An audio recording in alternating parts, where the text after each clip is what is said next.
And now the basic rules about the assembly. Assembler itself and assembly languages. This is something new for you. Most probably. So the basic fact, quite universal fact about assembly, in fact. So we finished somewhere here with the labels. And as I mentioned, the labels, in case of assembly language, have much more important meaning, are much more important than the labels that we meet in other languages, because we are using them constantly. We are using labels not only for program control, so not only we are using labels to jump or to call some part of a code, but in assembly language we are using labels, for example, as names of our variables. That's different. So the label in C is just for program control, so you can go to something. You shouldn't use it, but yeah, theoretically you can. Here, in case of assembly language, it's much wider. So even the tables, arrays, structures, or even simple variables, we are all there. We use labels in those cases. A label normally here in this assembly for estimate may contain up to 30 characters, but only letters, digits, underscore. First letter must be either a letter or an underscore. So we can't start with a digit.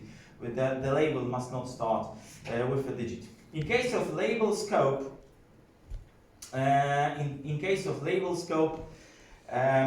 we can export the label to any other file. So by default, the labels are internal, which means that the visibility is only within the single file. So this is important. Note important information that we must make the labels public, and then we have to get to them through the keyword extern. That's something I think you should be familiar with, because working with projects for example, in C also requires similar way of handling, so that we must declare our label as extern, and we have to export everything by public. So this is actually C++, because in C everything is visible by default. In case of C++, we must make the variables functions visible. Here we must make them visible by using public, and then we make it with extern. For example, we have two modules here. Here is an example. In this module we have the label handlers. Here it means that we have a piece of code, which means that it's a procedure or a function, whatever we call it. That's how the code snippet may look like. And to make it visible to the external world or to another modules, we must use a public and this label without colons. Colons are are not necessary when exporting or importing the handler. And then, if we want to import something from another file, we must use an extern. So here, an extern is seek2 actually in this file, and seek2 is somewhere here. So this is cross-referencing, an example of cross-referencing between two modules. Module means that it's a different file. So if you want to cross-reference elements between different files, we do it this way. Here, call handlers will of course be a jump to this address. Good. Next things, operands. Operands in the assembly. First of all, a value. So the keyword EQU, a value equal to 10, equal to $10. Here is a hexadecimal 10. There about those options we've already mentioned. So the addressing mode without hash and with hash, we've got various versions of immediate values, of immediate representation. Then a few formats that we can use for representing a hexadecimal binary octal values.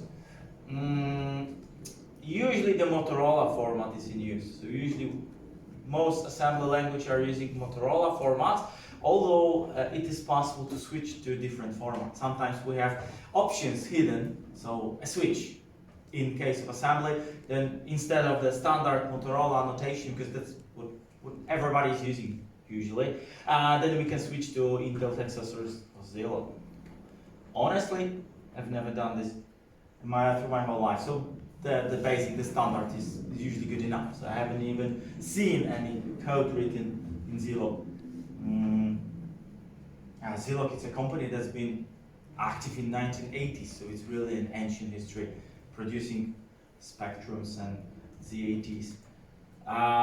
Not important at this moment at all. Then we may have also arithmetic expressions that we may use.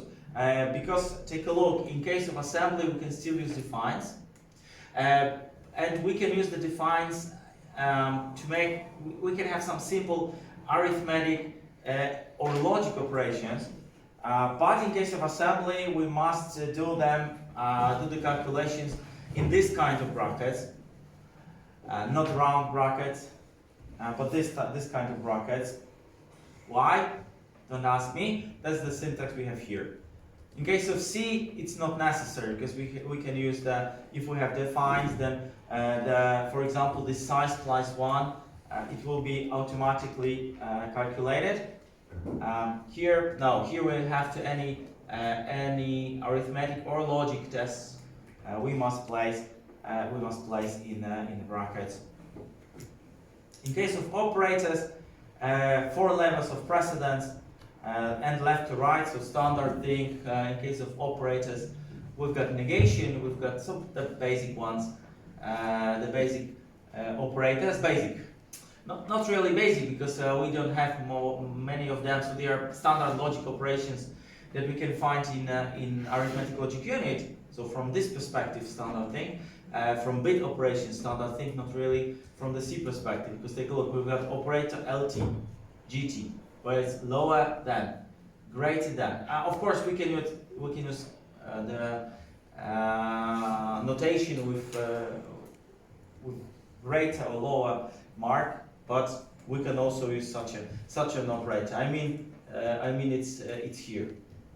So that's testing. So size equal to 1. So this is testing. So it's something like size and equal mark to 1. Here in assembly, we have to use usually we have to use such an operator, EQ. So if we want to test, for example, for lower or for higher, then we need to use lower and equal. So this is LT. Lower equal, even it's not listed here, should be. Higher and equal is GE, there should be LE. So there is LE missing because there is always, if there is GE, there is always LE. So various kinds of operations, even things like sign extension of bytes to 16-bit 32 bits and sign extension word to 32 bits, even such operations are possible, although these are operations done during preprocessing. So these are not operations in the assembly, so don't get misled. There is nothing there. It's for static operations. It's not that you have, because what's this? That's a very important thing. First of all, what is sign extension? Sign extension is that we take a number that is 1 bit, 1 byte. So we take a number that is that's decimal and it has such notation. In U2, if we treat it as unsigned, then it's 128. But if we treat it as signed, what's the value decimal? This? What's the decimal value of 80? Who remembers? In U2 notation, of course. -1? Nah. FF is -1. This is 80 hexadecimally. -128 and nothing. So it's just -128 decimally, of course. but usual notation, standard one. And what's the problem? If we try to make this value, which is a byte wide, if you try to place it in a 16-bit register or in a 16-bit variable or in a 32-bit variable or 32-bit register, then this value from 80 hexadecimally, for clarity, let's consider just 16-bit notation. So normally, without sign extension, assigning this 8-bit value to a 16-bit register would lead us to such a number, which is of course hexadecimally 80. Still, it's 80. But you know, if we work without a sign, then yeah, the value is kept because it's still 128, 27, 128 of course. But if we talk about signed arithmetic, then instead of minus 128, this number is of course 128. The sign is lost. To keep the sign, we must make so-called sign extension. Sign extension means that the most significant bit is copied to the front leftmost bit. So instead of zeros, we have here ones. And then we have minus 128, which is correct for unsigned. This is so-called sign extension technique. Of course, that's about these operations, but the sign extension technique is a common thing when we talk about assembly language and about operating on numbers of various sizes. Because it's when you this problem sometimes happens as well in C, to be honest, because if you try to assign, if you have unsigned car and you have signed int, and so because this is the problem that sometimes is of course there as well. So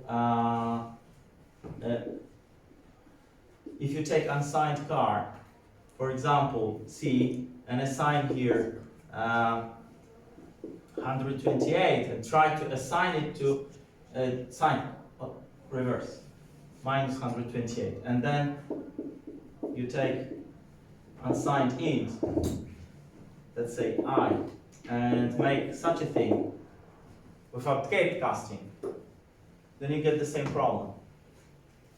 Because it will just assign this minus 128, but this will form this number, not this number, without tape casting. So even in C, you have to remember about tape casting, especially if we talk about different widths of variables.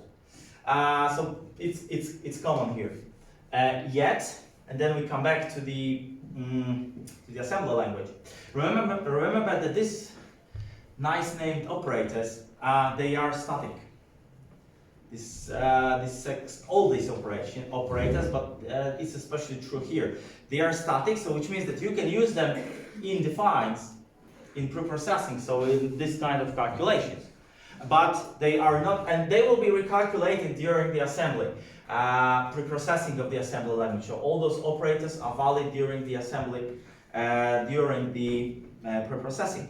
Yet, of course, they will not work. So these operations, if you want to do it dynamically with true data during the operation of your code, of your program in a microprocessor, then you must take care about doing this. These operations, of course, will not be valid. They are just during preprocessing, just for static operations. Yet, it's good that we have such an option here. Also, for this kind of operators, which are used during code assembly, we have also division. We have also multiplication, which can be either used by adding, subtracting, by the mult or keyword or plus or standard asterisks. Also, we have minus and plus.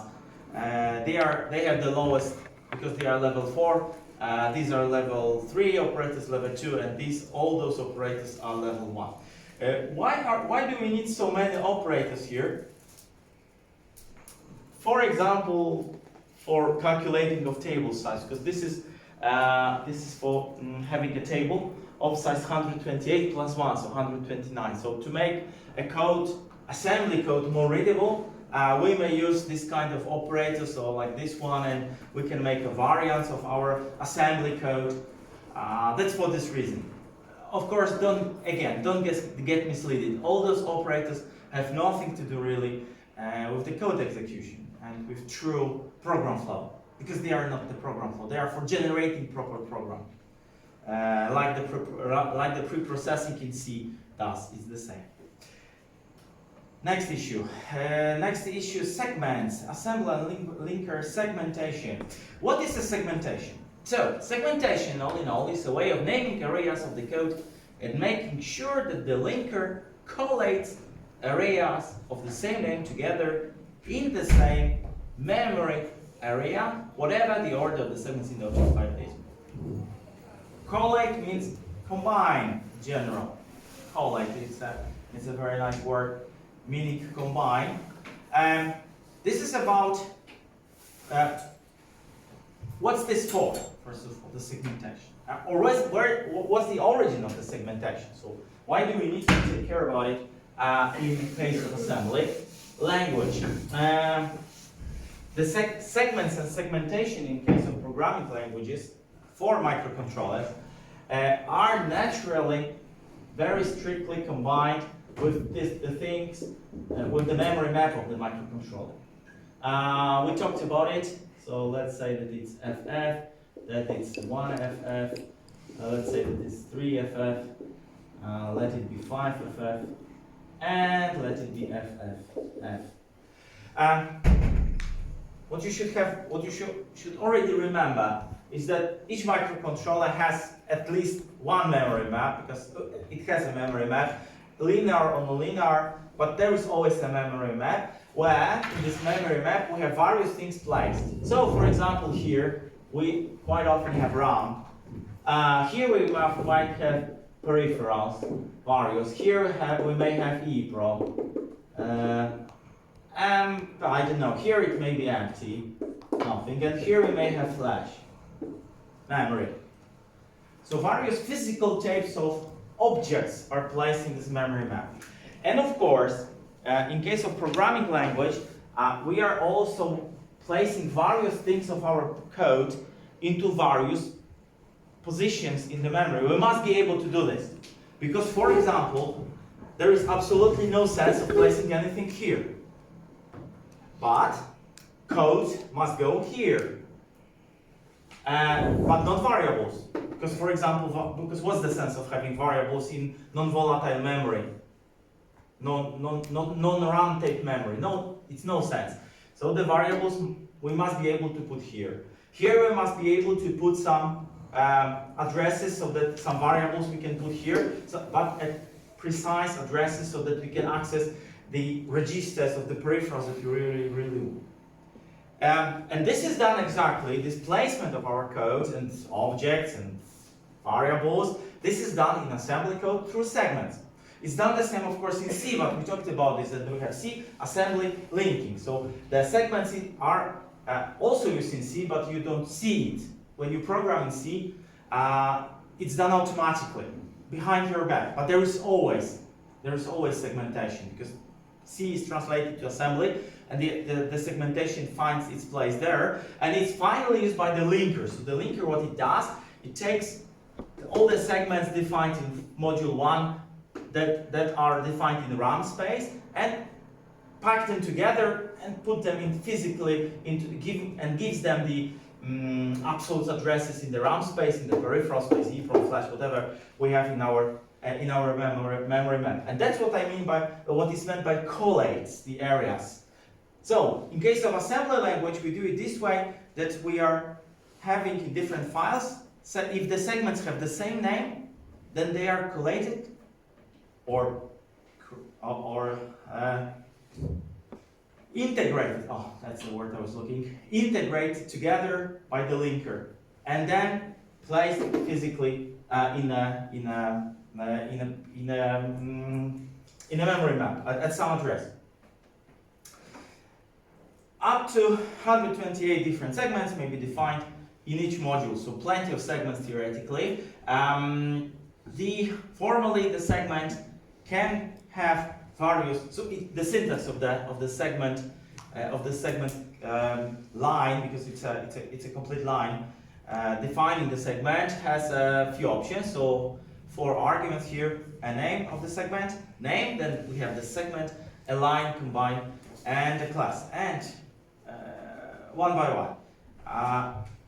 Name is the important thing, because it's a must. In case of segment, the name is a must, because we must have a name. Then what about the align? Align, we may force the linker, we may tell the linker that our segment has to be aligned.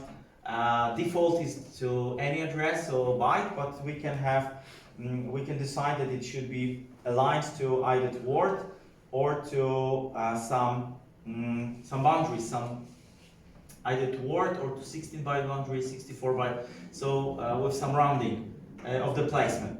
Sometimes it is necessary. So here is an example. So if there will be an address of 1001, then it will be rounded to 1002, 1001 to 1010, because it's hexadecimal, 1040, 1080, 1100, and so on, so on. So this is the that's the idea about the align. Not really very useful. Then combine, in case of segment, tells how to treat the segment.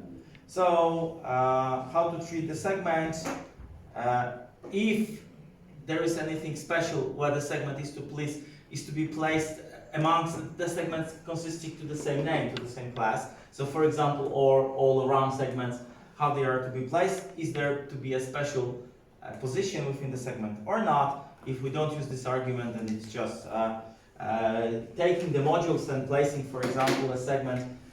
Here there will be a place for module 1, segment from module 1. Here we place for module 2. Here we place for module 3.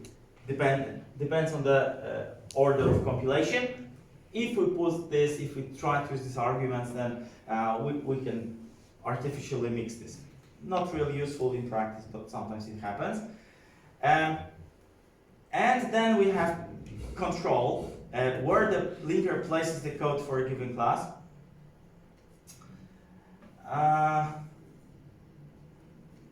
That's maybe not very important. So the code you can really you don't really need to use. Not important. Here we have some examples about the placement, about how the segments look like, but the examples in a moment. Here it is, even better. How does it look like? So we have the byte, segment byte, at which address, and the name of the common name, I would say. So RAM 0, so we can have here as RAM 0. And here we have that this segment will be placed, this part, only this part, will be placed between 80 and FF of RAM 0. And this one will be placed somewhere in RAM 0, depending on the compilation. Compiler will place those memory elements, because these are memory elements, starting with address 80, and we'll book the addresses from 80 to FF. While this serial temp and serial COU, we will place somewhere in RAM 0, wherever is space. If the RAM 0 is like here, we have from 0 to FF, then probably the serial temp and serial COU will be placed at address 0. Then here is an example of segment EEPROM. From E00 to FFF, this will be placed in this segment, and this will be placed somewhere where is space. An example, simple example of the segment. Then simple yet necessary, I would say, because we must control. We must tell the linker where each part of our code are to be placed. So the segments, maybe they don't look very important at first sight, but they are a necessary element of each assembly code, to be honest.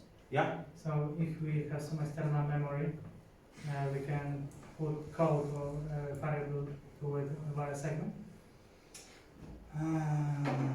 Yes, generally yes, but placing data in the external memory is done automatically. So it's done with this kind of segment, simple segments. Because if we have external memory, it means that we have it somewhere, let's say here, from here to here. So from in the addressing space, like 2F0 to, let's say, 10FFF, whatever. So in case of variables, so things like this one or this one, because these are variables in fact in assembly language, we can place them directly and we can link them directly to the external memory. Yet, placing the code in the external memory always requires a copying of the code from the physical memory that is on board, physical internal memory, to this external volatile memory. Because the code has to be stored when we prepare a program for a microcontroller, then we must use the non-volatile memory to store the code if the power supply is switched off. So we can put the code only in the non-volatile memory. So usually it's a flash memory or EEPROM memory or something like this. If you want to have the code, and this is external RAM, so X RAM. But if you even want to put the code into RAM memory, because some microcontrollers allow executing from RAM memory, then still you have to put it in the flash memory first and then copy it to the external memory. The question is quite good, in fact, because in C we are also using segments. Just that in C it's placed in the make file, and but still we're using segments. So in C we're using pragmas in general. I don't know if anybody has told you about it, but in C usually we're using pragmas to tell the compiler that this procedure is to be in different segments, because it's also about segments. But we are using pragmas, and usually in C either we are deciding about variables that will be compiled. So during compilation we have no problem. But during linking, if the linker adds them together, then it checks the hardware and see, okay, segment size is 300 bytes, and in this processor it's just 256, the space. So there will be of course an error here. And that's what the linker does. So linker gives us the information about the utilization, usage of the memory, of the processor resources. Of course, it generates the output file plus the linker files like the simmap files. We talked about those files already last time. Then we have the opsend. So opsend again, this is something that is the name of the file, the name of this generated for STM8. Each platform though has its own opsend of this type of application. So this is the applications for translation between the binary output. So here it's a code file in an STM8, but any platform has different. So some have bin, some have jet, some have some other extensions, whatever. And this opsend is for translating to industry standard hexadecimal format, string formats. Because of course this is binary, the input is binary format from the linker, and this is translating to string format. So to this Intel hex and Motorola usually record, whichever we choose. So we have options usually. So if we don't use any options, then we have straight binary. So this is nonsense. Using opsend without because it's not translating at all. But the most important is that if you use, for example, I or S, because these are two most important tapes, most widely recognized in the industry. So Intel hex or Motorola as record. I showed you a bit about it already. So we have the Intel hex file is usually the character. So these are both character files. Intel hex is a bit older, a bit more ancient, yet good enough. So everything is just it's a line of letters, because this is string, which means that we have the header of the line, the number of data bytes, so we have the record mark, the number of data bytes given in hexadecimal format, but in case of Intel hex, it's from 0 to 10, 00 to 10, against the offset against the base address. In old processors, because that's the Intel hex is dated back to 1980s, and then 64 kilobytes was a lot of memory, really a lot of memory. So of course the original format was coping only with 2-byte addressing, so up to 64 kilobytes. So originally this was the final address of 1900. Actually, for this processor to reach this memory, this is still fine because this memory map is up to FFF. But today, naturally, we may have much longer addresses, and the STM8 is the example of this because the addressing space is 3 bytes, is 24-bit in case of STM8. So thus, it became an offset. So now it's an offset from the base address, because there are comments in case of the Intel hex file format. They are so-called record tapes, and there is a record, so we can program with 03, we can program the segment address, and then we can place, for example, that the segment address is 10000. We can program this part because 2 bytes are the offset, but what is more significant, we program through special commands. So first we set the offset, and then the file, and that's how the file is constructed, so that we have one line. So if we want to put something at this address, then first there is a command setting the offset to this, so this one as on the 5th place, and only then we've got the comments showing the actual physical address. And then we have the record. There is a record tape then. So this is the 00. It can be end of file, but it can be this addresses. There can be these addresses, and then we have the data plus finally some basic checksum. Basic checksum, of course, is for checking if everything went fine and there is no problem in the file. And there we have the whole file of such numbers. In case of Motorola's record, it's newer file format. Therefore, the address here is longer. So the address is 4 bytes, up to 4 bytes is the addressing. And also here we have the data, in case of Intel hex is up to 16 bytes. I haven't seen any Intel hex with longer lines. Here we can have the data length may be longer. Besides, the checksum is 2 bytes and not 1 byte, which is the case, which means that the control control is stronger of the possible errors coming in the file. And because this is the text file, everything finishes with 0D0A as an enter. But this is not shown here, it's also an enter here. So 0A, 0D0A is also here. So these are the file formats that you can find, after being generated after the assembly in the environment.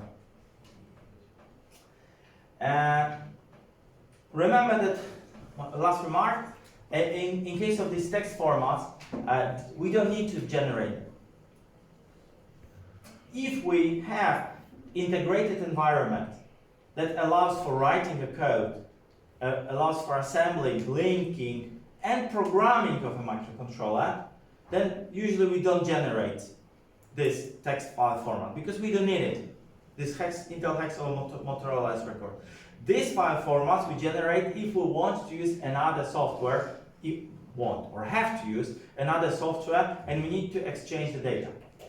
So if everything is included in the programming environment, we don't care. So basically we link it, we assemble it, compile, assemble, link and program everything with one button usually. So it's programmed and then everything is done automatically. But if we need to use dedicated software for programming, then we have to use those two file formats. Okay, let's have a break. I would recommend that you open the window, yes, because it's a bit too hot here. We get back after the break. But the memory is also kind of peripheral, because it's not in the CPU itself. Because the CPU itself, anything outside CPU is peripheral.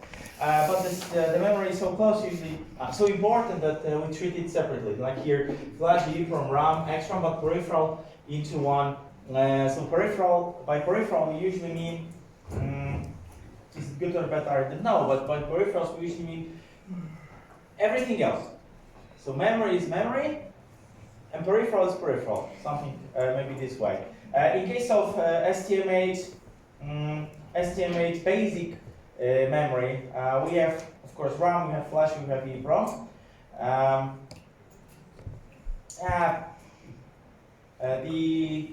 In case of flash and EEPROM, they are controlled by a common set of registers. In case of STM8, we can, in case of STM8, but it's also a bit universal, we can modify flash and EEPROM through the application. It's not that obvious, I would say this way. In case of microcontrollers, not all microcontrollers allow modification of the program memory. So its own modification of the program memory. Although today a lot of microcontrollers allow this, that's also the STM8, which means that we can erase EEPROM, bytes in the EEPROM, or erase parts of the whole flash and fill it with new content. What's the sense of it? Of course, changing the EEPROMs on the fly outside. So during the execution is for storing some configuration data, so for changing the configuration. There is also something like which is called option bytes. About the option bytes, maybe we'll have more time to talk sometime in the future, maybe now. Configuration byte for the whole device, but normal EEPROM is for storing some auxiliary configuration data, and therefore it needs to be modified and changed on the fly. Yet, what's the sense of changing the flash on the fly?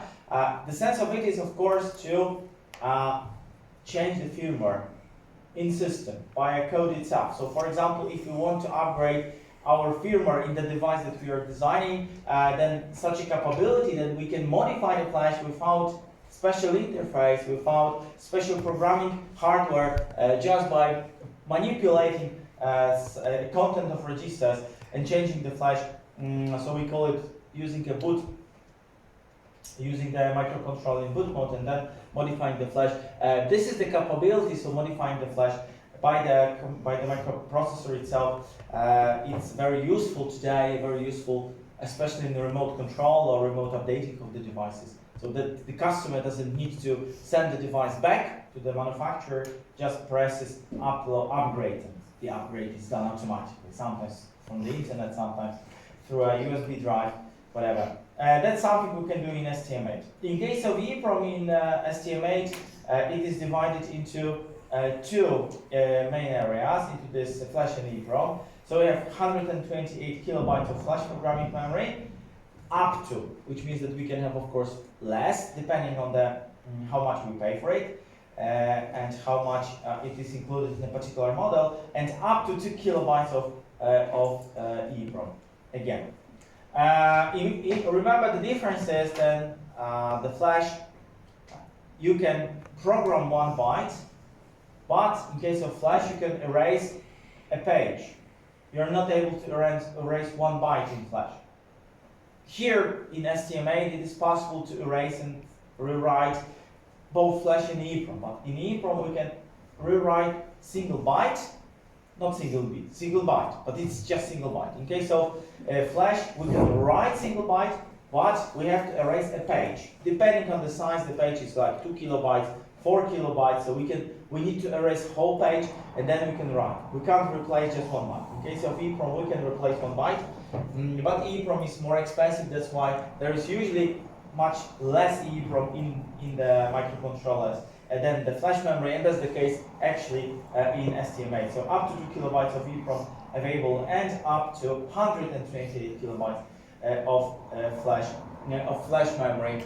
And then we have, that's the memory map. That's the memory map, or part of the memory map, where we have the program flash memory and the data EEPROM. The data EEPROM at address of 4000 hexadecimally to maximum 43FF. That's the data memory, and then we have these option bytes for configuration. So the things that we can configure here, various things.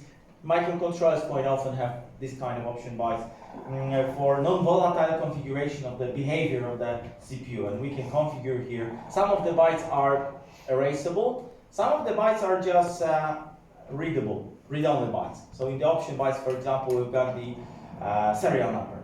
Sometimes it's hidden, so we can't erase the serial number. The manufacturers are preparing the serial number for us, so that each microcontroller has its own individual ID.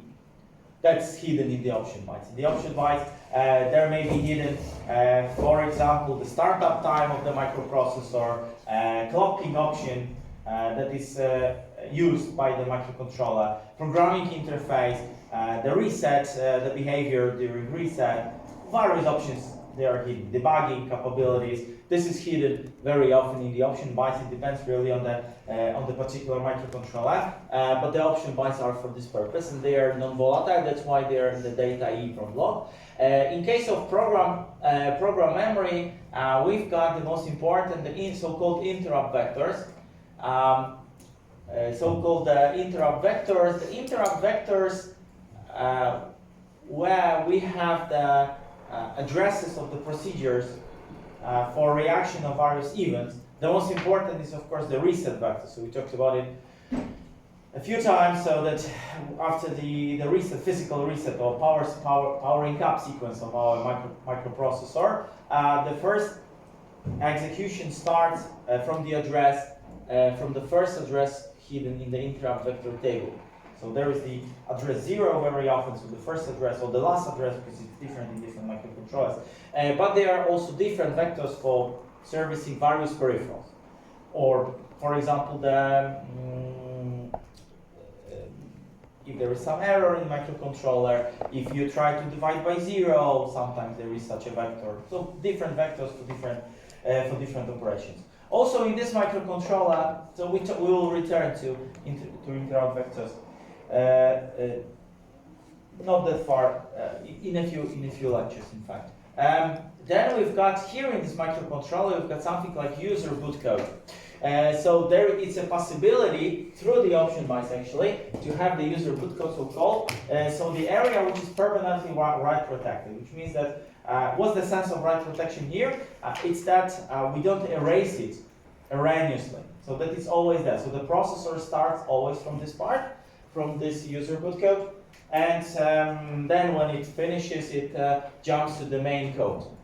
But the reprogramming of the main program is hidden in the UBC, the user boot code. That's how we do the update, remote update of the processor. So that's because if we want to erase this part, we must have the part that will do the erasure and will communicate with the PC computer and will do the software upgrade. That's what is hidden in the user boot code. It doesn't have to be used, so we can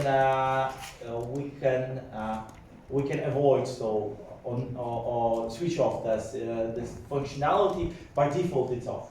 So by default, we don't have this functionality. By default, all this code, this section is not present, and we've got all this memory for our use as a developer. So of course this we use as well, but this is programmed with a separate. If we need this boot functionality, then it's programmed in a different way. Let's keep this boot code. That's not so important at this moment. In case of STM8, the important thing is resetting. When we have the memory, when we supply, the important thing is the resetting. In case of STM8, there's plenty of options of the resetting. The major ones are the two top ones, which is the external reset and power on reset. So these are the resets that happen. First of all, this one. So the power on reset is happening when we deliver power supply to a microcontroller. Then after the power supply is sensed to be stable, the value of the power supply, so the voltage, and then after there is started a timer, internal timer, which is regulated in the option by the length of this timer, and only after this timer finishes, it's counting, then the processor starts. So it can take nothing, but it can take tens of milliseconds. Again, in estimate, it's so in different microcontrollers, it's different, but still this functionality is always present in case of power on reset. Sometimes it's configurable, some microcontrollers, sometimes not. Second important functionality is the reset through the RST pin. So we have in microcontrollers, because it's a digital device, the pin for resetting, so for setting to a known initial state, that's the reset.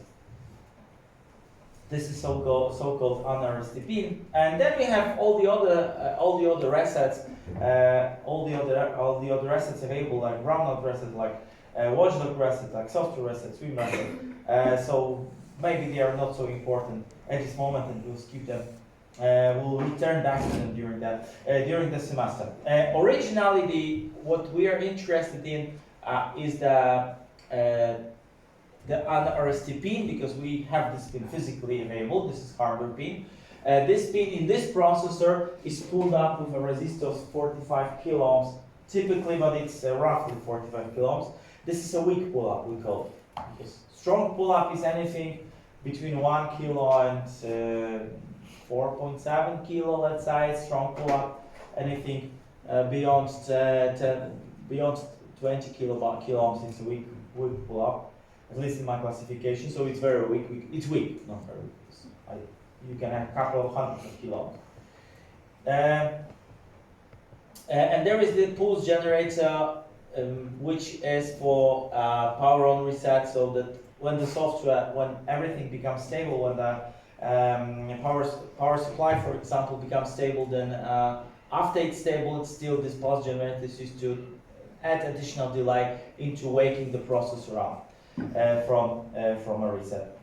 The reset service routine vector is fixed at address 6000 in this processor. Again, each processor has it differently, so depending on the processor. Sometimes from unit to unit it's different. And from the necessary peripherals, if we talk about clock reset, then we have to talk about the clocking. Clocking in this processor, the clock tree, we call it the clock tree. It's a bit complex, as you can see, although it's simple, as you will see next semester when we talk about STM32s, for example. So here it's a trifle, although a few blocks are here. But let's explain what clocking options do we have, because clocking, you know, the initial clocking, I tried to explain it during project class. The initial clocking, so the very basic clocking that we have today in the microcontrollers, there are three options. So we can have internal clocking, we can have external crystal oscillator, and we can have external clock, external generator. So three options we have today really useful on the market, and this clock tree actually is accepting all three options. So option number one, I don't know, it's hardly visible, I think, but it's there. So it's HSI, high-speed internal RC oscillator, LSI, low-speed internal RC oscillator. So in this microcontroller, there is 16 megahertz or 128 kilohertz RC oscillator. RC, so this is based on RC, on resistors and capacitors. So actually it's a simple oscillator, not very stable, but very cheap.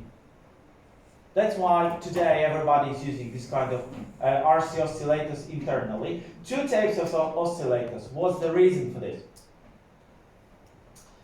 Of course, again, we'll get back to this later, but I think that you know a bit that the higher the clocking in case of CMOS technology, the higher the power consumption.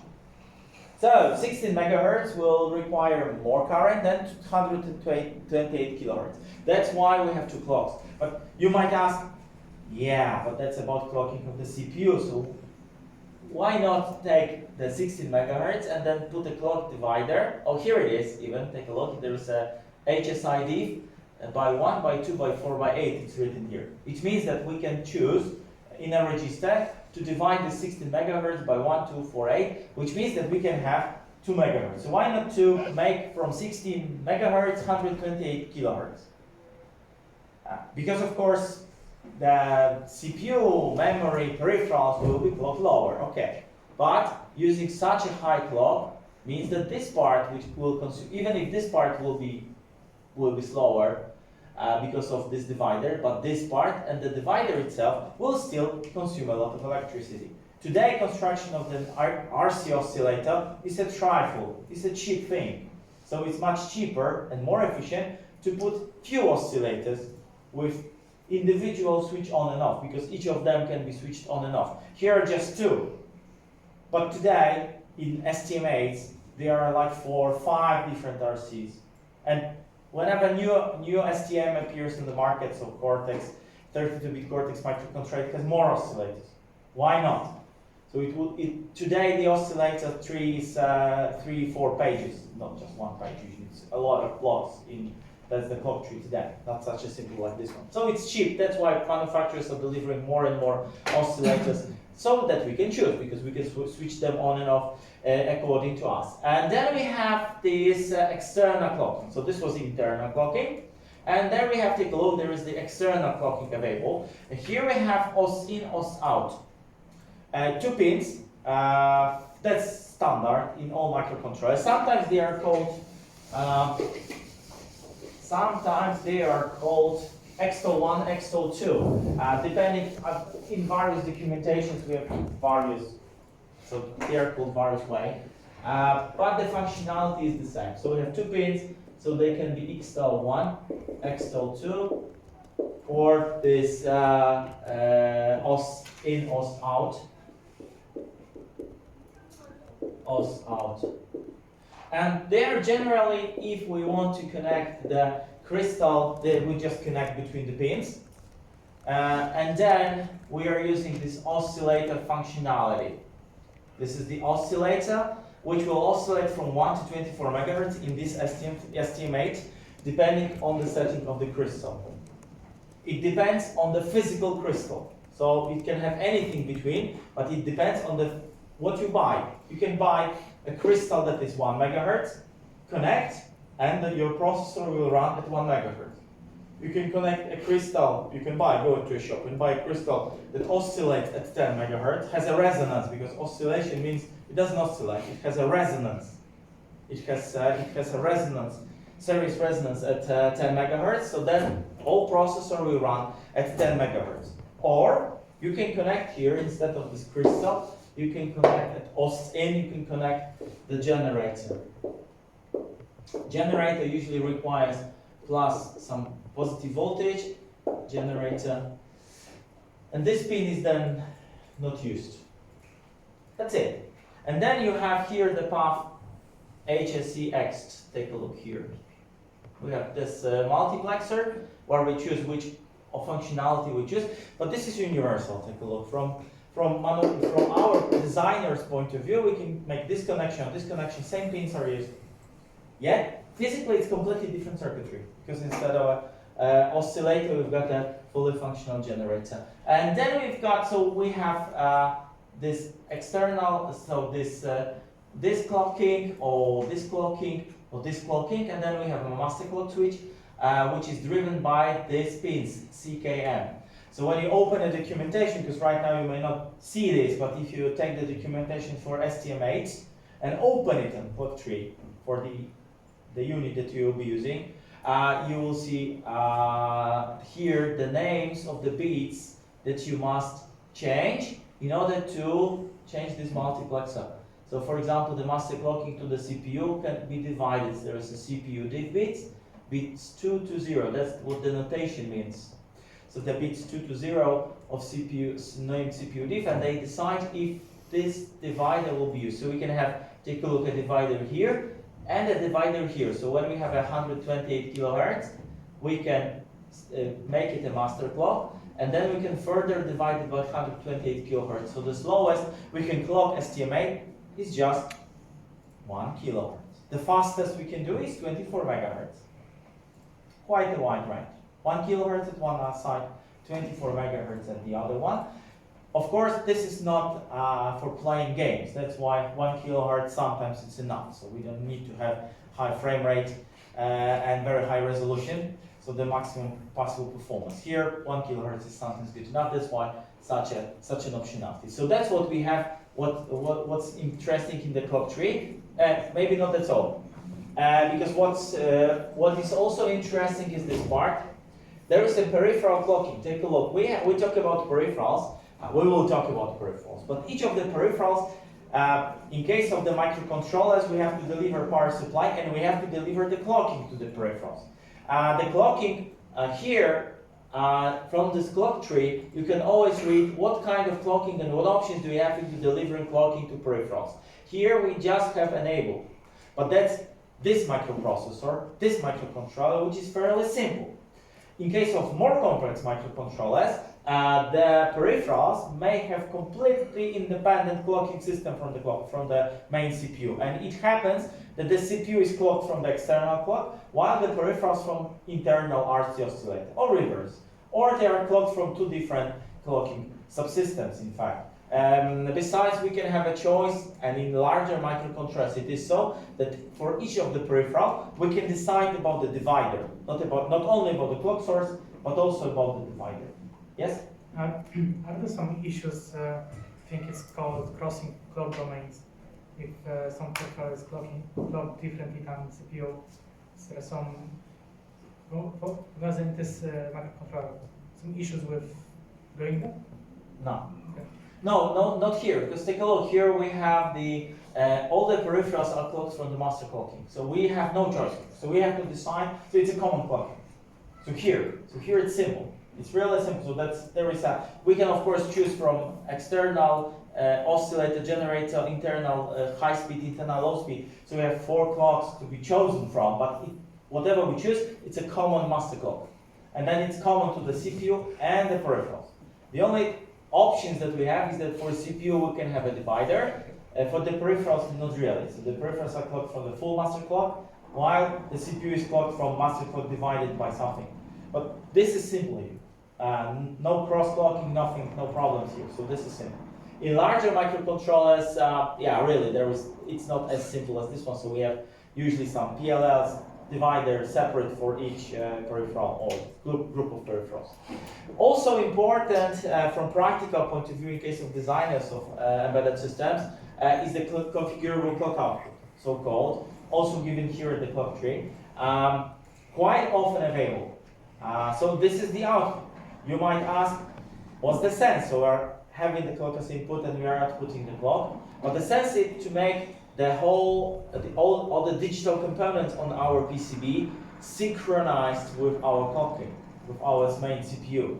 So that the CPU generates the clocking through this path, for example, generates the clock, and then everything goes back to the output and generates the clocking, synchronizing, that we can use this clock to synchronize external ADC converters, DAC converters, codecs, audio codecs, and cameras, and whatever we want. We can synchronize from this output. So this microcontroller have this output.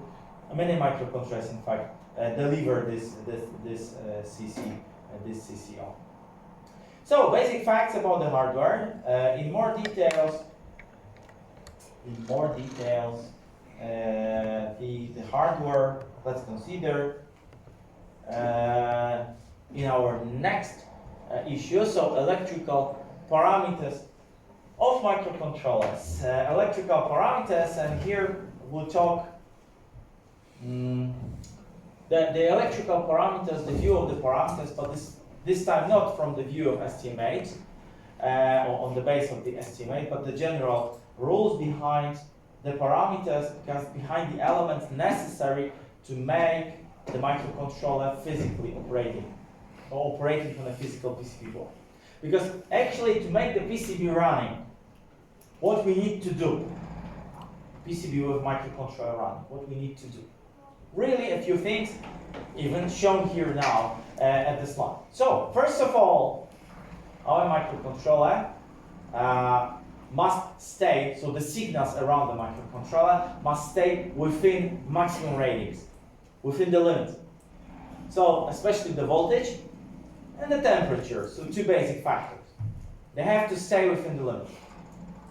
So we must not exceed the maximum voltage, especially we shouldn't exceed supply current, although the supply current, we just have to deliver the appropriate one.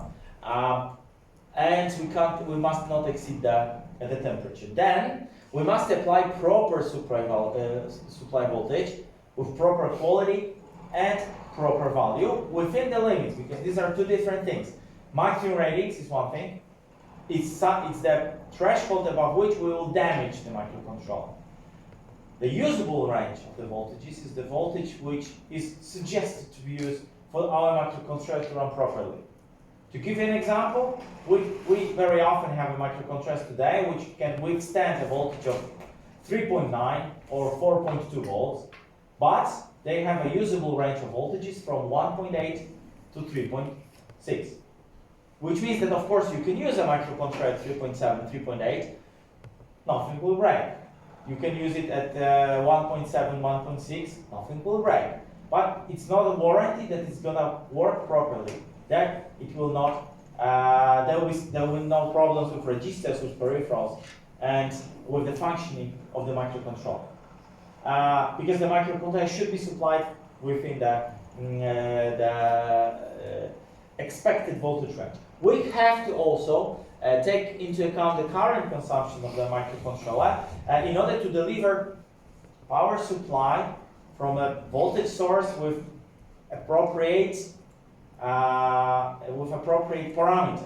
So it means that if a microcontroller requires 100 milliamps, then we must use a voltage source that will be capable of delivering this 100 milliamp current to the microcontroller. So that we'll not have a power supply that is capable of supplying 20 or 30 milliamps, because then it will not work as well. Then we must deliver the clocking. We talked about it in a moment. We must deliver the resetting circuitry. Again, we'll talk about the circuitry in a moment, or next week probably. Then, in case of microcontroller systems, in case of using microcontroller into a PCB design, important element is the connecting the ports. How to connect the ports. Honestly, frankly, that's the most, from my experience, the simplest way to break down the microcontroller is not to stick to the I/O ports regulations. It's to wrongly connect the ports. Of course, if you connect the wrong power supply, you break down it completely. Because if you supply a microcontroller which can withstand 4.2 volts with 5.0 volts, then it will break down completely and maybe evaporate. But from practical point of view, the power supply, usually we stick to the power supply issues. So usually, okay, we take care about this maximum ratings for power supply. But honestly, very often we just get rid of, okay, if we connect anything to the ports, then we connect 12 volts to a port. And we damage the port. And damage part of the microcontroller, so that the microcontroller, we don't damage the whole microcontroller usually, not sticking to I/O ports or overloading the I/O ports, but we damage one port, and because of this we can't use the microcontroller anymore. So that's why sticking to I/O ports parameters is important. And last, yet not least, flash programming. So we must have some programming interface today. So that's the last on the list that we must take care of to make our microcontroller run. We mustn't forget about anything from this list. But if we stick to this list, if we take care about maximum ratings, power supply, clock increase, I/O ports, parameters, and flash programming, then our microcontroller will start operating and will start blinking. The LED will start blinking by the microcontroller. And the maximum ratings. What's this, the maximum ratings? So, microcontroller, of course, is sensitive to many factors, blah, blah, blah. Always, each device, semiconductor device, has a table. It's usually a small table, telling about the maximum available ratings. Each semiconductor device. So, the values which we must not, I repeat, must not exceed. What are the main parameters? Actually, just two. First of all, the operating temperature. So the operating temperature, we have three grades on the market, you know, of semiconductor devices, depending on the cases, depending on the quality. So it's a commercial grade, industrial grade devices, and military grade.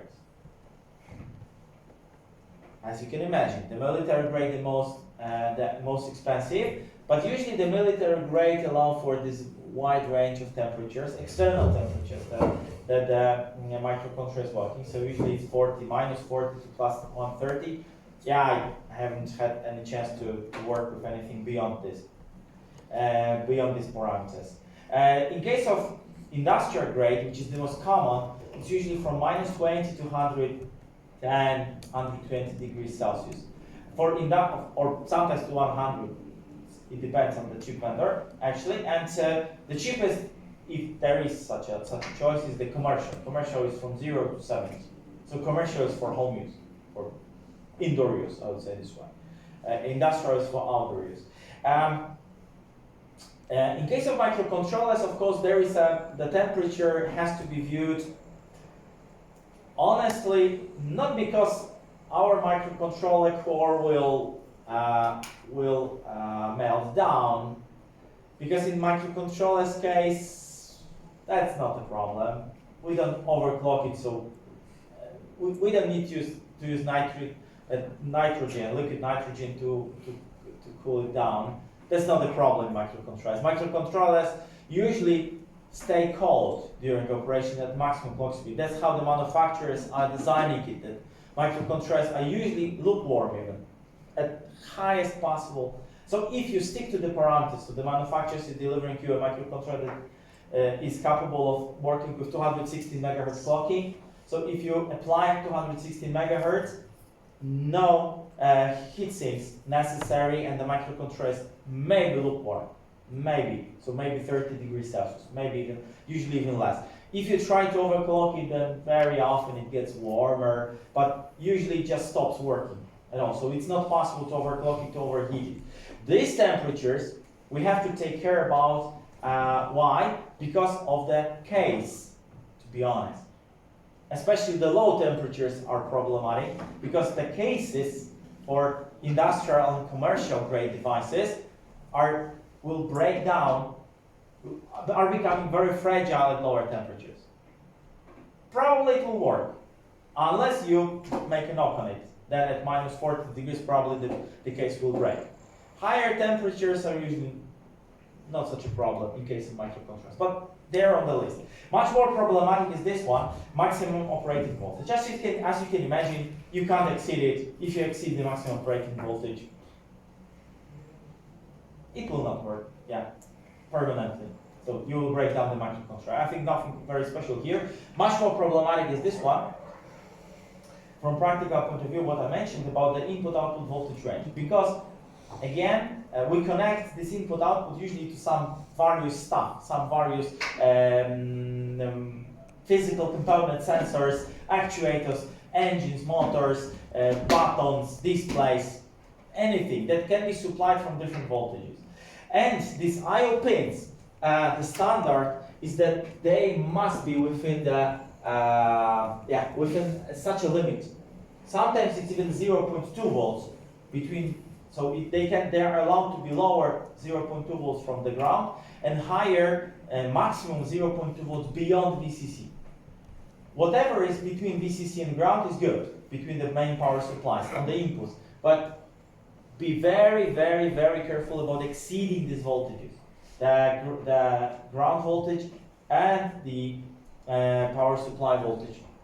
So they really, the microcontroller pins don't like it.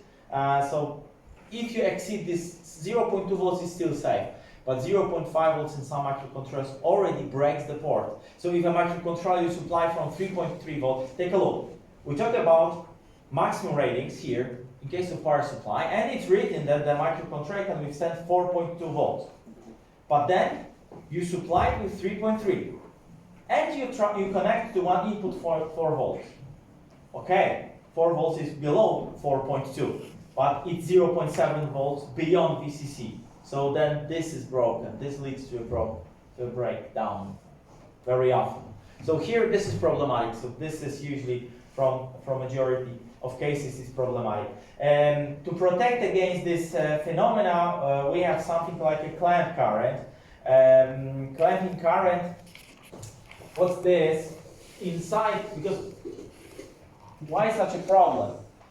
Because here at the input usually we have two diodes, something like this. There is such a circuitry. This is a protection diode. These are protection diodes that are protecting against over voltage in both cases, but they are actually making these voltages. They're actually making these voltages. Sometimes one diode is to the ground, the other one is to the VCC to protect against over voltage. But they break down very often. If we exceed these values, those diodes, one of them or both of them, they break down. And they break down if we exceed here so-called clamp current. Clamping, it means that they are closing, shortening together. So if we put a series resistor here, reducing the current flowing into the microcontroller, flowing out of the microcontroller, then we can save the microcontroller even at wider input range. So it is even possible, to be honest, with this resistor, series resistor, I've been doing such things as connecting 300 volts to the microcontroller. But the resistor has to be quite large because it's a 5 milliamps. You can't exceed 5 milliamps, which means that if you put 300 volts here, you can, and here it's 5 milliamps limit, then you can calculate how large the resistor may be. It's possible, though. It's possible. Normally, the clamp current is for ESD protection. More details maybe later during the lecture. Power supply. Major facts about the power supply. The power supply, I've been already trying to tell you about it during the project. That the power supply is so-called false friend. It's simple at one side, so what's to take a battery? But yet, it's usually very complicated because we must deliver the proper quality power supply and we must take care about various requirements for various elements onto our PCB. So usually this is quite a delicate task, especially if we talk about the microcontrollers with analog power supply, with analog input. Yet, what options do we have in case of microcontroller? Let's start it, we'll finish it already next week. What options do we have? Normally we have a situation that we have some AC or DC input and we must have the DC output and we must prepare some power supply circuitry.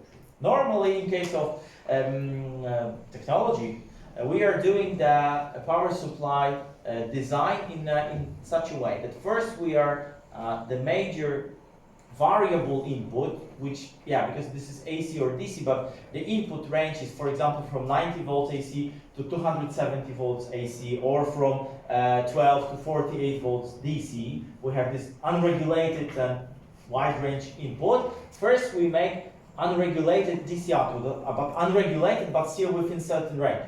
So, for example, we make first conversion from this 90 to 250 volts, whatever AC, to 12 volt DC, which is 12 volt plus minus half volt, let's say, or 1 volt maximum.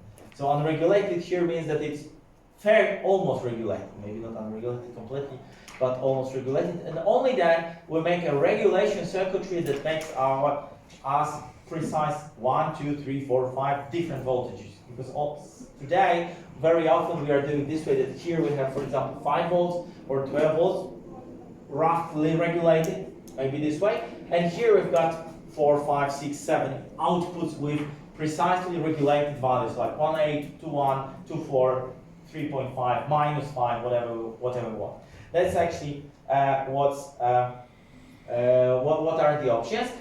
And in case of power supply, both this part, conversion part, and the regulation part, we've got today two options. We can do everything in a linear way, or in a switching way, or we can have a mix, because it's possible to have a conversion linear. Linear means that we use a transformer, Gratz bridge, rectifying diodes, that's linear.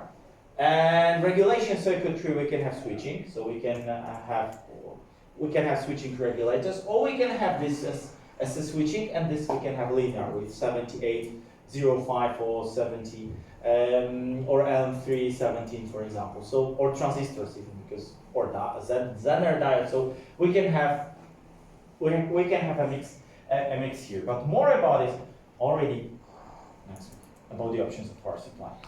Thank you for today. See you on Thursday. Bye.